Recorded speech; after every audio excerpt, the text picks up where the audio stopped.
নমস্কাৰ। আজি হৈছে 23 জুলাই। অসমৰ লগতে ভাৰতৰ বিভিন্ন প্ৰান্তৰ পৰা কেইবাটাও গুৰুত্বপূৰ্ণ খবৰ যুগুত কৰা হৈছে। তাৰে ভিতৰত প্ৰথমটো খবৰেই হৈছে এটা অত্যন্ত গুৰুত্বপূৰ্ণ খবৰ, কিয়নো যিকোনো মুহূৰ্তত পদত্যাগ কৰিব পাৰে শিক্ষামন্ত্ৰী ধৰ্মেন্দ্ৰ প্ৰধানে। ইতিমধ্যে শিক্ষামন্ত্ৰীগৰাকীক লৈ মোদী চৰকাৰে গ্ৰহণ কৰিছে ডাঙৰ সিদ্ধান্ত। আৰু এই সন্দৰ্ভত সবিশেষ জনাম ফুল স্ক্ৰীনৰ জৰিয়তে। পুনৰ জনাইছোঁ, যিকোনো মুহূৰ্তত পদত্যাগ কৰিব পাৰে শিক্ষামন্ত্ৰী ধৰ্মেন্দ্ৰ প্ৰধানে। তথ্য অনুসৰি শিক্ষামন্ত্ৰী পদ ত্যাগ কৰাৰ পূৰ্ণ সম্ভাৱনা আছে ধৰ্মেন্দ্ৰ প্ৰধানৰ। যিহেতু ইতিমধ্যে মোদী চৰকাৰৰ মূৰৰ কামোৰণি হৈ পৰিছে শিক্ষামন্ত্ৰী ধৰ্মেন্দ্ৰ প্ৰধান। জানিব পৰা মতে ধৰ্মেন্দ্ৰ প্ৰধানৰ বাবেই বেকফুটত পৰিছে এতিয়া মোদী চৰকাৰ।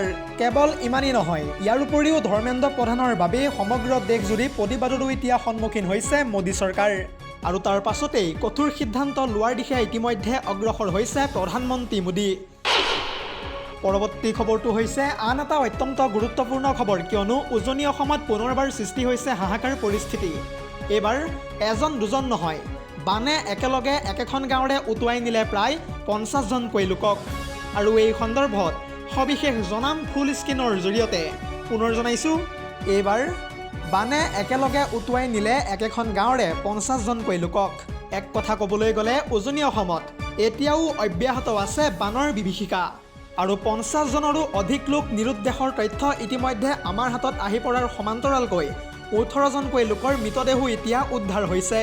জানিব পৰা মতে নাজিৰা অঞ্চলত এইবাৰ বান পৰিস্থিতিয়ে ধাৰণ কৰিছে ভয়ংকৰ ৰূপ। লগতে প্ৰবল বানত ইতিমধ্যে বহু গাঁও জলমগ্ন হৈ পৰিছে। লগতে উদ্ধাৰকাৰী দলে এতিয়াও অব্যাহত ৰাখিছে উদ্ধাৰ অভিযান। ইয়াৰ লগতে নিৰুদ্দেশ হোৱা লোকসকলৰ সংখ্যা আৰু অধিক হয়তো বৃদ্ধি পাব পাৰে বুলিও ইতিমধ্যে আশংকা প্ৰকাশ কৰা হৈছে। আৰু এইখিনিতে আপোনালোকক জনাওঁ যে বৰ্তমান সময়ত চন্তক বান শিবিৰত শ শ লোকে আশ্ৰয় লৈ আছে।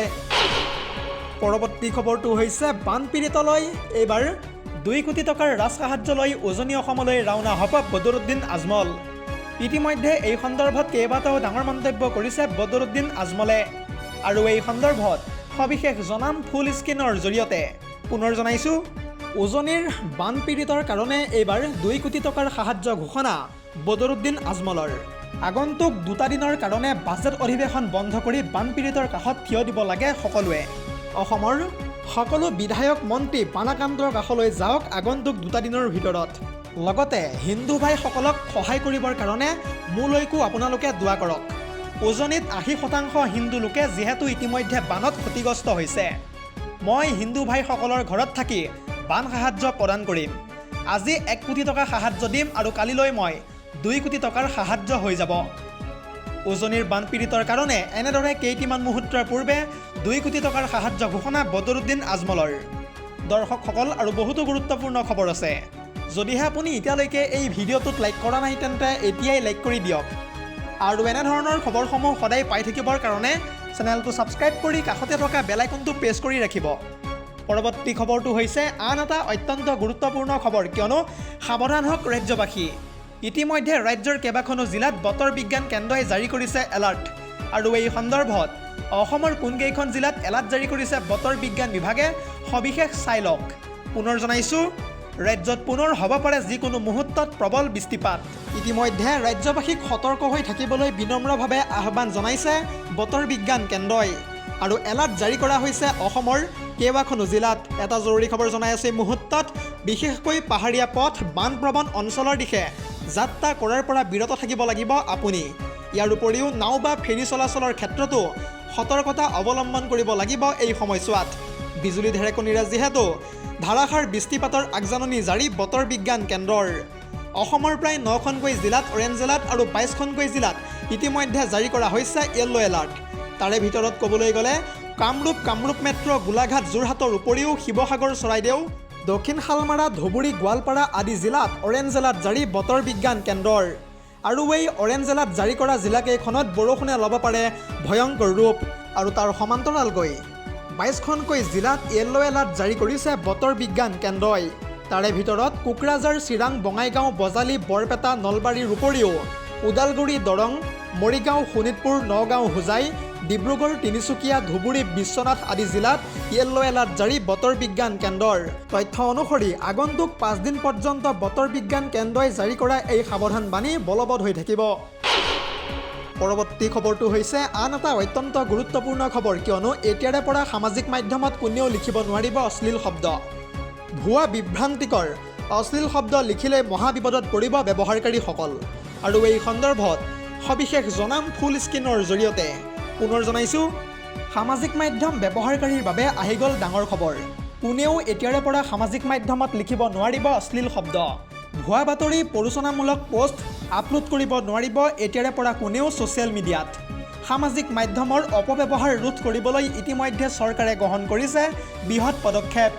তথ্য অনুসৰি এতিয়াৰে পৰা মিডিয়া মনিটৰিং চেলে ডিজিটেল প্লেটফৰ্মসমূহ কৰিব পুনৰীক্ষণ। আৰু এই নিয়ম উলংঘা কৰিলেই বিপদত পৰিব ব্যৱহাৰকাৰীসকল। ইয়াৰ উপৰিও দণ্ডিত কৰা হ'ব অপৰাধ নিয়ন্ত্ৰণ আইন CCAৰ অধীনত। বিহাৰ কেবিনেটত ইতিমধ্যে যিহেতু অপৰাধ নিয়ন্ত্ৰণ আইন 24ৰ সংশোধনৰ প্ৰস্তাৱ গ্ৰহণ কৰা হৈছে। জানিব পৰা মতে কেইটিমান মুহূৰ্তৰ পূৰ্বে ৰাজ্যখনৰ কেবিনেটে অনুমোদন জনাইছে উক্ত প্ৰস্তাৱক। ভুৱা বিভ্ৰান্তিকৰ তথ্য বিয়পালেই লোৱা হ'ব ব্যৱহাৰকাৰীৰ বিৰুদ্ধে আইনী ব্যৱস্থা। আৰু লগে লগে স্থগিত ৰখা হ'ব প্ৰফাইলৰ লগতে আঁতৰোৱা হ'ব তেনেধৰণৰ বিভ্ৰান্তিকৰ পোষ্ট। পৰৱৰ্তী খবৰটো হৈছে পুনৰবাৰ ইৰাণত ভয়ংকৰভাৱে এয়াৰ ষ্ট্ৰাইক কৰিছে আমেৰিকাই। আমেৰিকাৰ ৰাষ্ট্ৰপতি ডনাল্ড ট্ৰাম্পে ইৰাণত কৰা যুদ্ধৰ সন্দৰ্ভত কেইটিমান মুহূৰ্তৰ পূৰ্বে পুনৰবাৰ ডাঙৰ মন্তব্য কৰা দেখিবলৈ পোৱা গৈছে। আৰু এই সন্দৰ্ভত সবিশেষ জনাম ফুল স্ক্ৰীনৰ জৰিয়তে। পুনৰ জনাইছোঁ, আকৌ ইৰাণত ভয়ংকৰভাৱে এয়াৰ ষ্ট্ৰাইক আমেৰিকাৰ। আমেৰিকান সেনাৰ আক্ৰমণত কঁপি উঠিছে সমগ্ৰ ইৰাণ। চাৰিওফালৰ পৰা আমেৰিকাই ঘিৰি ধৰি ইৰাণৰ ওপৰত কৰিছে ভয়ংকৰ আক্ৰমণ।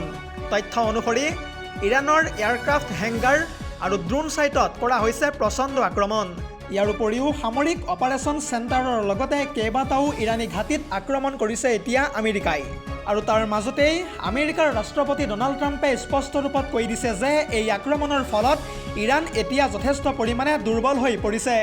লগতে ইৰাণৰ সামৰিক শক্তি দুৰ্বল কৰাৰ বাবে এই আক্ৰমণ কৰা হৈছে বুলিও মন্তব্য প্ৰকাশ ডনাল্ড ট্ৰাম্পৰ।